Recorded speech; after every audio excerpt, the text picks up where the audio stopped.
Well, thanks very much. Welcome everyone to this webinar. My name is Paul Babby. I'm a professor of law at the Adelaide Law School at the University of Adelaide and also Associate Dean for International at the Adelaide Law School.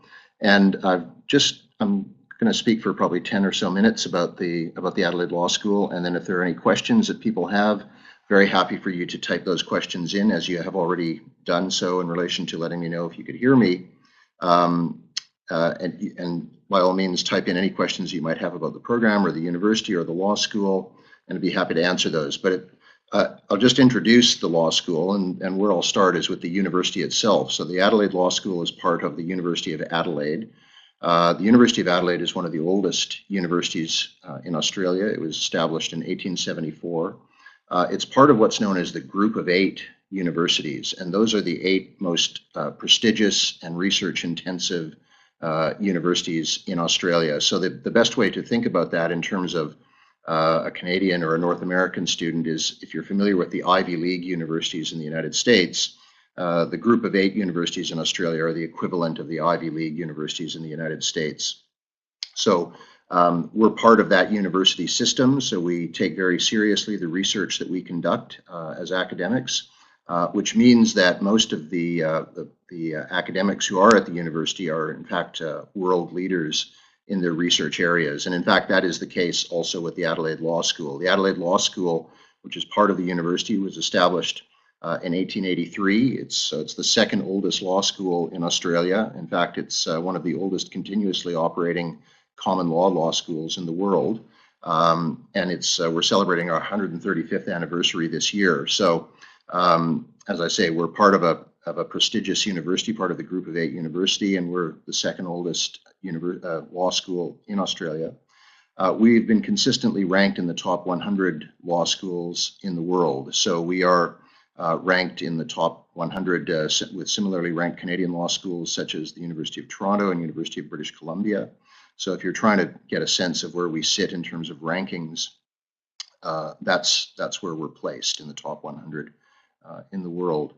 Now, in terms of the program itself, there are a couple of things that I guess that Canadians are interested to hear about, and that is what are we looking for in terms of admission to the program. The application process for admission into the program is a rolling application process. So that means that what we can do is at any time that you decide to apply, you can do so. Applications are open year-round, and typically what will happen is you'll apply through our agent in Canada, KOM Consultants, who are in fact hosting this webinar today. It is free. There's no cost associated with applying through our agent, KOM. And once we have your application materials, then we usually have a turnaround time of around 3 weeks or so before we make a decision, and you will receive a decision from us. In terms of specifically what we're looking for, we're largely looking for GPA in relation to admission into our program. If you were an Australian seeking admission into the Adelaide Law School, it's highly competitive for Australians to gain admission. What we've done is we've set aside a certain number of seats for Canadians, and so therefore Canadians are only competing against other Canadians for admission into the program. So at this stage, what we're looking for is something around a 3.0 GPA. So on a 4-point scale, we're looking for a 3.0. So that's around a 65 to 70% average, depending upon the system that your university uses. So that's what we're looking for in terms of a GPA. And that's largely what we are looking for in relation to admission into the program. So as I say, once your application has been completed with KOM and submitted to us, then we will have an answer to you usually within about 3 weeks. The other thing to bear in mind about the program at this stage is if you apply and accept an offer from us before the end of this year at this stage, then we currently have a scholarship which is available to Canadian students, which will be 15% of the annual tuition fees. And it is a 3-year program if you're coming to us as a graduate entrant. So in other words, if you have another degree, an undergraduate degree, then your program will be 3 years. And the scholarship that we have available at this time will be 15% of your annual tuition fees. So 15% each year will be deducted from your annual tuition fees. But that scholarship is available this year until the end of this year. There will be scholarships available next year. It's not yet clear exactly what those will be, but there will be a scholarship available. But at this stage, it is a 15% scholarship, which is available to Canadian students. Canadians will always ask when we're talking about law school outside of Canada what it is that is necessary in order to return to Canada in order to practice law, because obviously for most of you that will be the objective. You'll be studying law outside of Canada, but wanting to return to practice. Anybody who seeks to return to practice law in Canada must have their degree assessed by a body which is known as the National Committee on Accreditation. That is the body that determines whether or not your degree is equivalent to a Canadian degree for the purposes of practicing law in Canada. Typically, for people that are coming back with an Australian law degree, so from any Australian law school, not just from the University of Adelaide, but any Australian law school, the NCA, the National Committee on Accreditation, is finding that an Australian law degree meets the requirements. However, there are 5 additional topics which are typically assessed for someone with an Australian law degree, and those are, as you can imagine, subjects that have to do with Canadian law. So there's foundations of Canadian law, there's Canadian professional responsibility, Canadian administrative law, Canadian constitutional law, and Canadian criminal law. And the question arises, how can a student satisfy those requirements? Well, if you check with the NCA, and I would encourage everybody that is thinking of studying outside of Canada to have a look at the NCA website, you'll see that there are 2 ways in which that can be done, in which any subjects that you need to complete for NCA purposes can be satisfied. One is to write exams, which are known as challenge exams, with the NCA, and those exams are administered 4 times a year at set periods, at set points, or you can take those 5 subjects with a Canadian law school. At this stage, we have a working relationship with the University of Alberta, so if students so choose, they can take some of the NCA subjects at the University of Alberta during the time that they are studying with us at the University of Adelaide towards their law degree. So they can do that. There are other programs which are available at various Canadian law schools which would allow you to complete those 5 subjects, or as I say, you can write the 5 challenge exams. So there's clearly a number of established pathways for someone to return to Canada once they've completed their studies with us. The final thing that students usually ask me about is the issue of accommodation. And in fact, the University of Adelaide has a number of university-run accommodation options which are available to students now. Our campus, the University of Adelaide campus, the main campus, which is where the law school is in what's known as the Central Business District of Adelaide. So that means it's in the downtown core. Adelaide is a city of about 1.5 million people, so it's a large city. So you can imagine it's a downtown core that would be something like, Edmonton or Calgary. And so those accommodation options that we do have available are all somewhere within close proximity to that main campus in the downtown core. So we have one quite large student accommodation, which is about a 15 or 20-minute walk from the law school on the main campus at the University of Adelaide. And just this year, we've had opened a new 20-story accommodation building across the street from the law school. So it is literally, you come out the front door of that building and it's across the street, and there's the law school. And that's known as Urban Nest. And the other accommodation option, which is in the city core, is known as the Village. So both of those are outstanding accommodation options which are available to law students.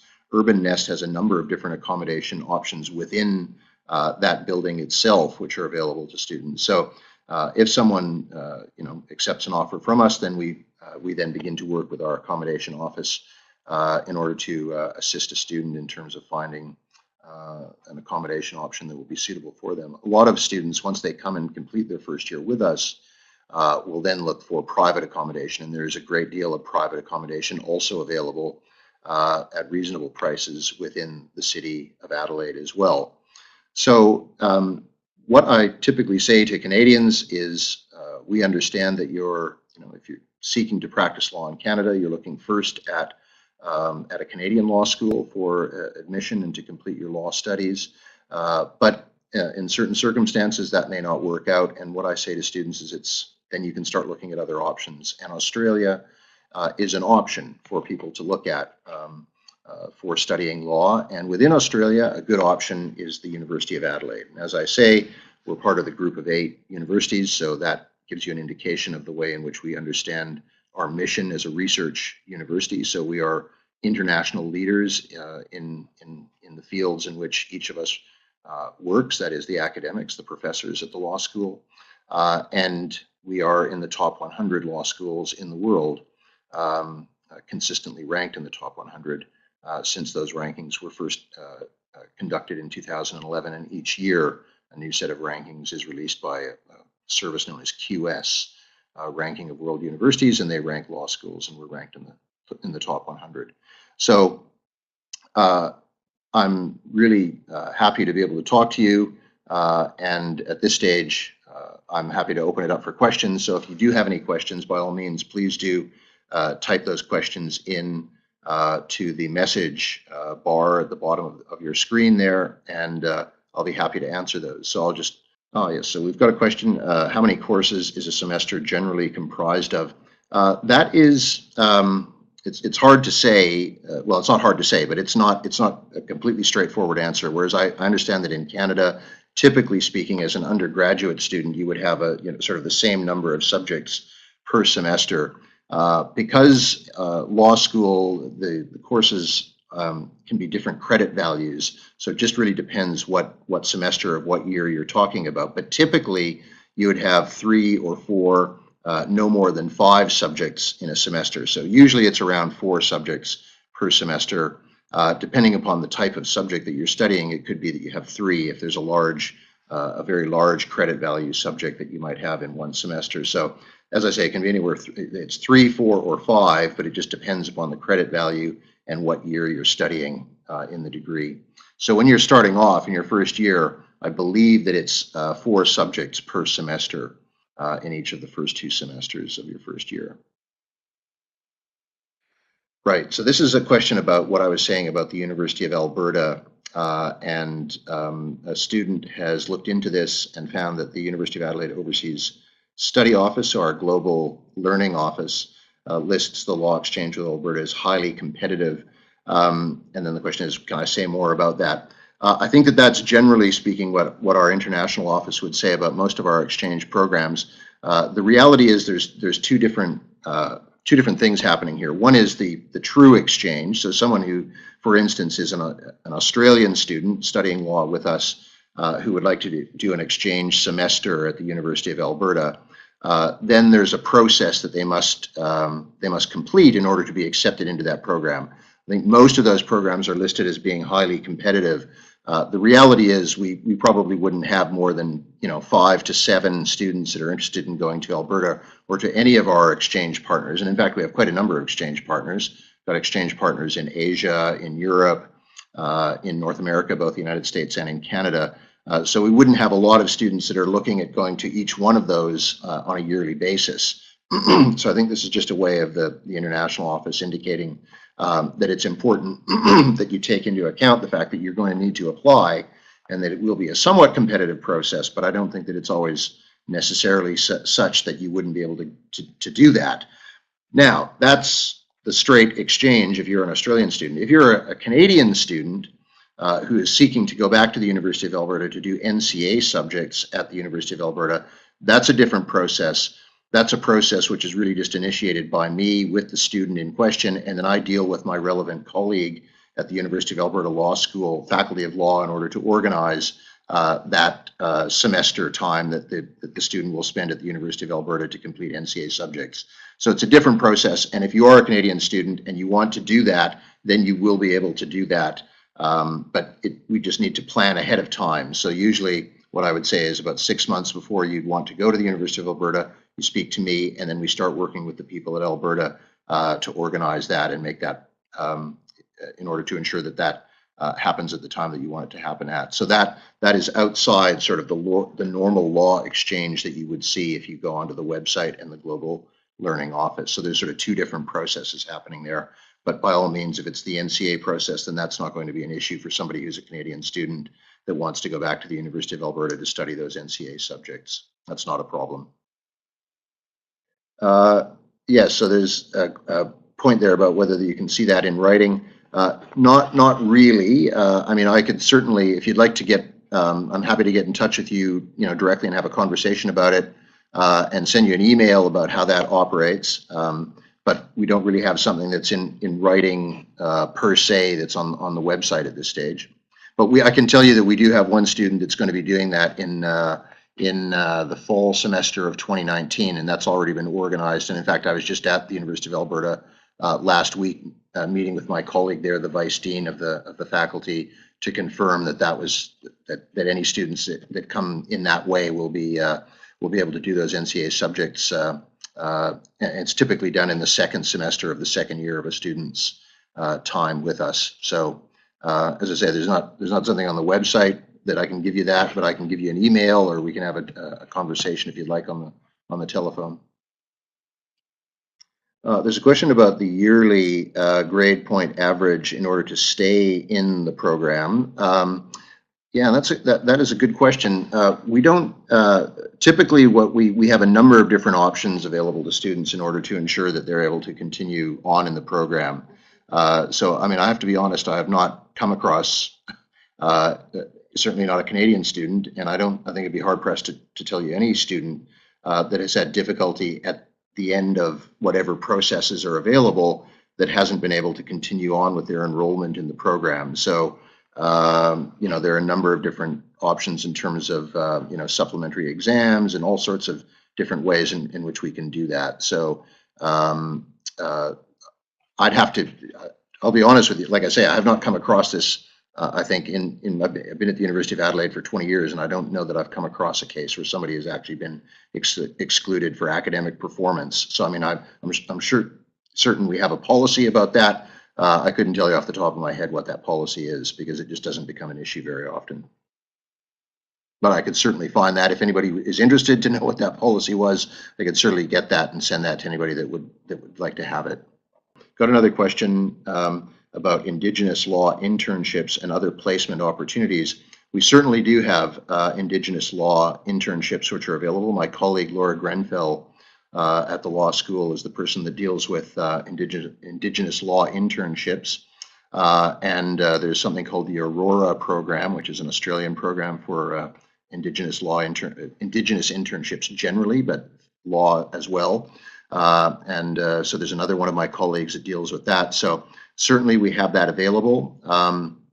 We also have a number of different placement opportunities that are available through subjects. So there's the legal clinic, human rights internship. There are also a lot of different placement opportunities that are available through our Law Student Society, because they keep a sort of a database of any law firms or other organizations that are looking for students to assist them with sort of short-term projects, or over the summer vacation.